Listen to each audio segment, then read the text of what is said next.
Good evening mga idol. Andito tayo ngayon sa Guadalupe Ilalim. Punta tayong Pasig. Diyos ko, grabe yung traffic. Ay nako, 12 na tayo nito makakauwi ng bahay.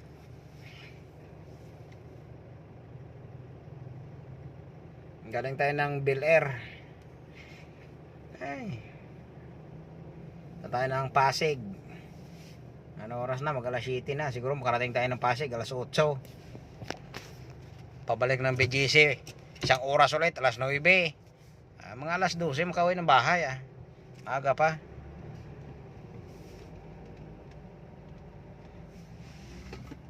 Ay, grabe yung traffic, Diyos ko. Ang pagbabago to, lumalala.